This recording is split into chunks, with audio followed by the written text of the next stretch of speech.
Okay, so hi everyone, Senan this side, and in this video we are going to find the minimum element in a binary search tree. So it's quite straightforward.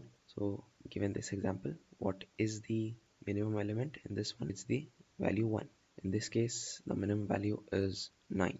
Now if is basically we have to complete this function which takes the root, and if the tree is empty there is no minimum element, so return -1 in that case. So otherwise, if the tree has at least a single node, we know there exists a minimum value. So the space complexity is required is constant space, and the time is the height of binary search tree.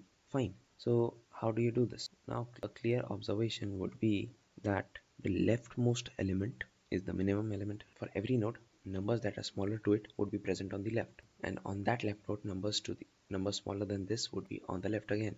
And you do this and you think of this recursively. So when do you get the minimum element? You get it when you are at the leftmost element. So that is exactly the solution. If root is null, I just return -1 because there are no elements, so there cannot be a minimum element tree. Otherwise, I'll say temp is pointing to root, and while temp dot left, that means till the time left child is not null, would go left and left and left. So when does this statement end? At the point that the leftmost child cannot have any more children on the left. And that is why when I get out of this while loop, and that means I'm standing at the node which has the minimum element. So in the end, I just return the data or the value.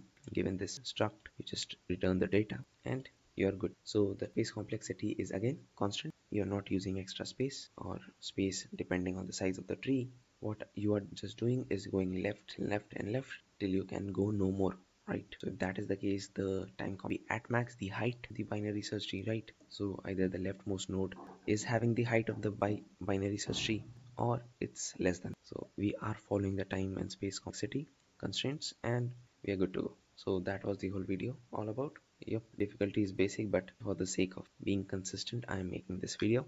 And yep, thanks for